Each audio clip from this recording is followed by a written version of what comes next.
thing. Very often the Torah speaks about chukim, mishpatim. The Torah speaks about Eikev tishmun, esa mishpatim ha'eler. Refers to them as mishpatim, not Eikev tishmun is chukim ha'eler, or hamishpatim v'chukim ha'eler. It's mishpatim.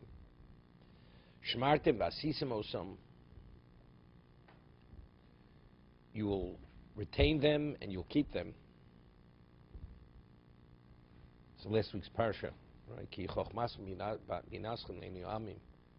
That if you review something and you're able to observe it properly, then it's chochmas minasrim. But if you don't review it, you don't retain it, and therefore he says machma shikha, because of forgetting, you don't do them right, then you'll be seen as fools in the eyes of the nations of the world. So Eikev tishmun esa mishpatim elu shmat v'asisim osam. V'shomer Hashem elokecho es habris v'es hachesed. Hashem will uphold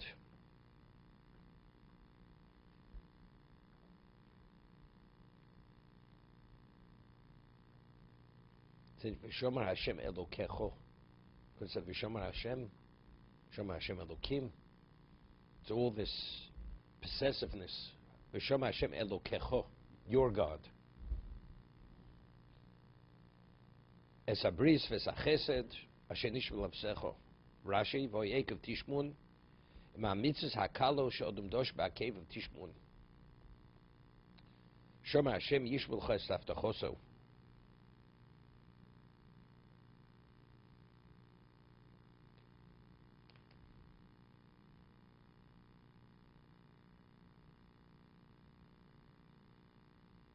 So I was thinking, I once mentioned in the name of gift as a kind of rocha.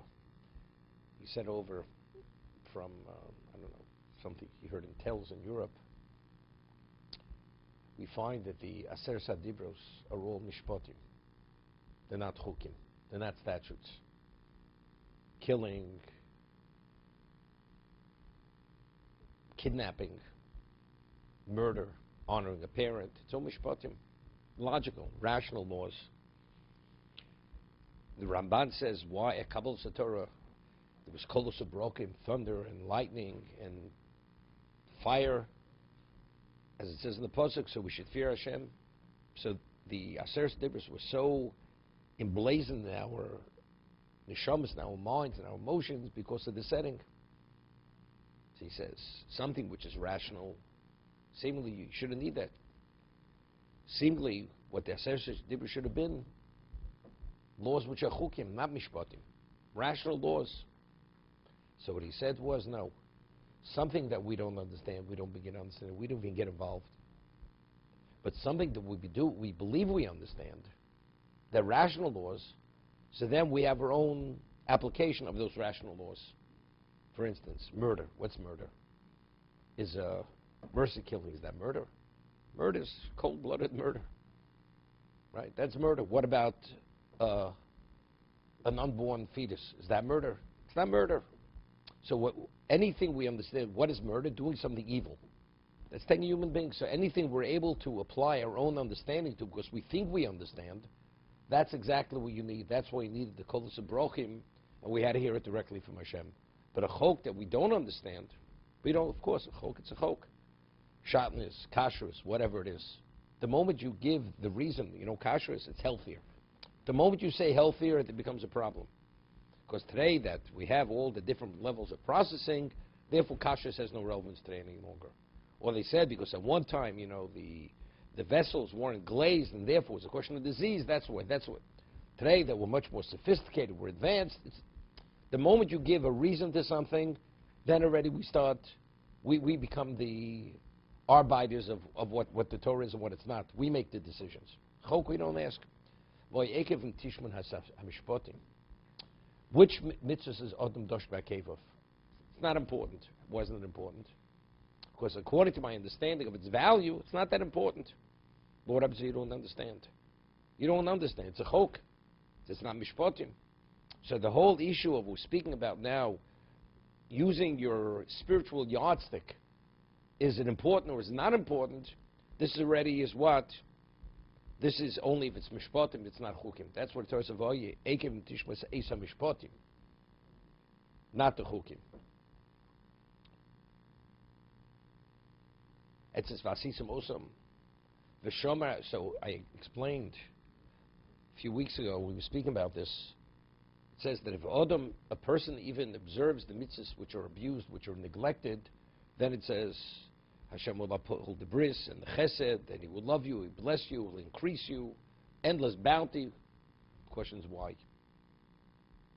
So what I said was because what does a person use his yardstick to measure the value of a mitzvah? Because it's his self-interest.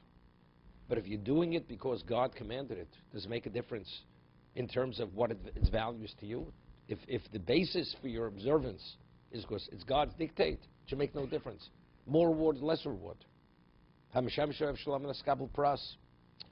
So, therefore, if a person observes even the mitzvah to neglect by others, what does that say about the person? He's a true Eved Hashem. It's not for self-interest, it's for Hashem. Therefore, you merit this endless bracha. Right? So therefore, it's very good. V'shom Hashem Elokecho. Eikev tishmonas hamishpatim. If you even observe, even the mishpatim which are neglected by others, even those. So why are you observing it? Because it makes no difference what kind of beneficiary you are. If Hashem dictates it, you keep it. Of course, you're Hashem's subject. V'shom Hashem Elokecho. So what is the relationship? It's a Elokecho. Because that is the basis why you're not neglecting what other people neglect. Because it is Elokecho. No, mishpatim is because why other people neglect it. If it's not mishpatim, everybody observes it. It's only the mishpatim are neglected. That's what's neglected. You think you understand it. Therefore, you make your own evaluation. It's not that important. Right? Exactly. I think that's the pshat in the pasuk. No, not what I just said now. Hashem Elokecho. Of what? No. What? That a person rationalizes. Yeah, that I mentioned for Rav Gifter with Aser Sadibros. But on the why the Torah says specifically Mishpatim? No, I don't think it said why Eikev Tishmei says Esa Mishpatim. Not on that. No. I said it b'shem Omro. I'm interested in maybe Gula Lolam. We need the Gula already.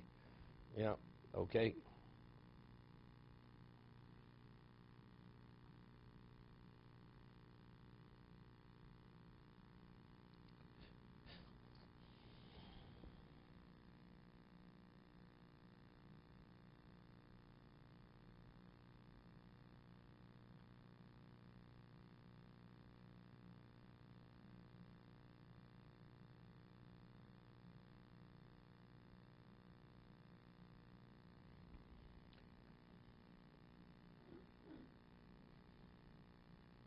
Says many things in the Balaturim. Eikev, the letters Eikev and Keva, Kfa, Asay Torah Keva, same letters. Eikev Tishmun, right? Because then it says Ushmartim Vasisem. You should retain it and you should do it, meaning review it. That's Torah Keva. As Torah Keva, Eikev Anova, right? The heel is the lowest part of the body. It also indicates the humility. Lamod min Eikev. Right?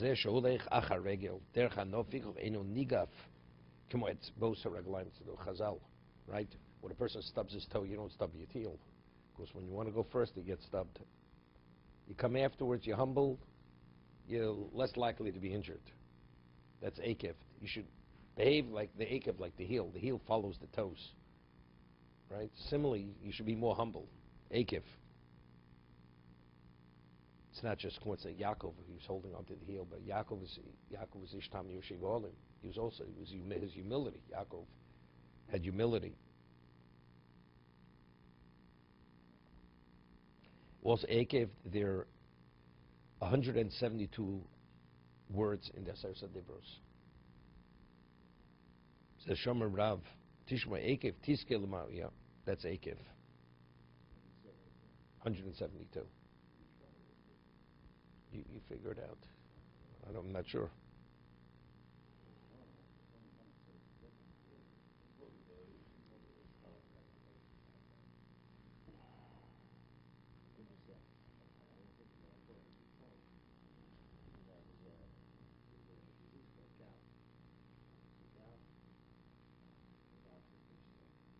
large toe.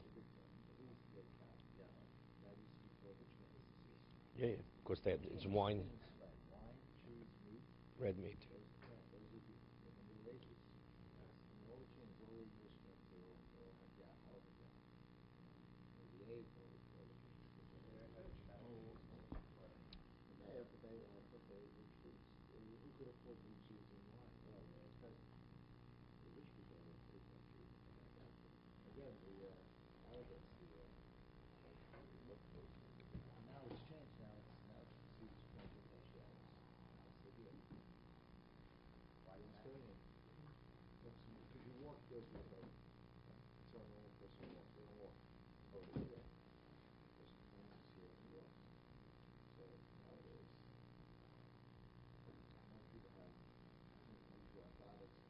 Yeah, yeah.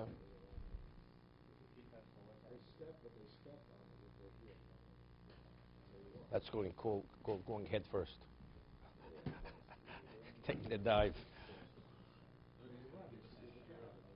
Sure.